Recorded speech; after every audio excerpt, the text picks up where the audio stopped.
My story, part 16. The last I left off, I was talking about by this time I was in Springfield, Missouri, and I had made the football team. And this particular evening, I had went home from school, and stadium was right there by the school. That's where we caught the bus when we had away games.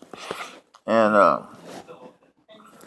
so I go home and hair up and get me one little bag of stuff together for football, and then I ate me something. And Granddaddy came. I spoke to him, and he says, "Where you going?" I said, "Got a game day, Grandpa." "What you mean you got a game, huh? What you mean you got a game?" I said, "I got a game, Granddad." He said, "Well, you got a yard. You better get this yard cut before you won't want to be late." I said, "A yard, Granddad?" I said, well, "The bus is coming to pick us up." He said, "Well, then you need to quit talking." Anyway, the yard he wanted me to cut was across town, and he was serious of heart attack. So we got in here. The lawnmower store already was still on the truck. We got jumped on the truck. He drove over there across town. We unloaded the gear, the ride mower. He was on the ride mower, and I was on the lawnmower. And man, you know, I was trying to get over the initial shock that this man didn't give a shit about me playing no damn football, and me missing the bus for the game. And so I hurry up. I was running, boy. I was cutting my ass off. And when I finally finished, I goes to him. I say, "Okay, Granddaddy, I'm finished. You got something else?" He said, "No." I said, "You gonna take me back to the house to get my stuff?" He said, "Hey, hot damn it, no, I ain't going on, but I ain't going back to the house right now." I said, "Well," he said, "you better get started now if you don't want to miss that bus." Man, I had to run. I ran all the way. I ran from that place we had just got cutting back to his house to get my gym bag. And then from there, I had to run to the stadium because I was damn about ready to miss it. It was about time for that bus to leave. Man, I was so tired. When I got there, I was soaking wet. And they was loading on the bus. And the coach, he says, "I was wondering where you were at, Eric." I said, "Yeah, I had something to do." And I was soaking wet, man. So I had basically got my warm up before the game. We got to the stadium. How you warm up right before the game, all your stretching and all that stuff.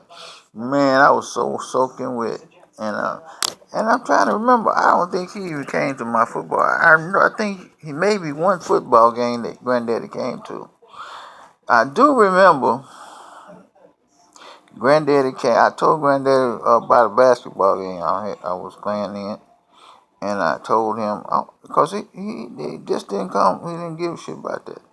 I said, "Granddaddy, I got a game. You want to come?" And he asked me what time it was and what time it started, and I told him. So anyway, we at the gym, and we getting ready to start, and I look up in the stands and I see my damn granddad. Oh man, I couldn't believe it. He was there, and I was hoping, had my fingers crossed, that they was gonna let me start that game, cause I didn't know. But just what happened, they let me start that game. I started it going, and man, I said, "Let me show this man what I got." As soon as they fucking blew that whistle, man, it was on. Because every chance I got, I didn't even let the opposing team, bring the ball up. When them guys were trying to bring the ball up, I stole the ball like 3 times in a row. Back to back from the guard bringing the ball up. I stole 3 layups. And, crowds of people in the stands clapping and jumping around and stuff. And then that was the half, by halftime. He was still there in the stands, and we come out, and Anyway, that was probably my best game because I had hit a couple jumpers and I know I had got 4 steals, four good layups, and I scored about 12 points. And oh, he couldn't wait to get home and tell Mr. Thelma. He said, that boy ain't slow. Then, as you say, because I used to move around, he said, and piddling around and stuff, and he used to talk about how slow I was. He said, how damn it, he ain't slow. You should have seen him out there, Thelma. And yeah, he can move now. Oh, no, don't let him fool you now. Don't you let him fool you, because I seen him. He can move. And that was the only game he came to. When he came to that one game, I was so happy to see him now.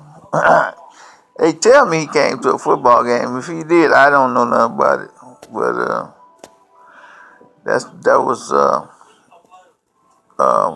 a good experience down. One of my good experiences down there. Uh, like I say, it was different now because I was there every day. It wasn't no coming home. I did get to come home on the holidays. I would come home for like Thanksgiving and Christmas. I would go come home, and so I rode Greyhound bus a lot. Now you got to remember, I was pretty familiar with Greyhound because that's where me and Norris used to do our little hustling. We would go up to that Greyhound station over in St. Louis, and we would hustle. And we would go over to the Continental, but it came a time. By the time I was in high school, I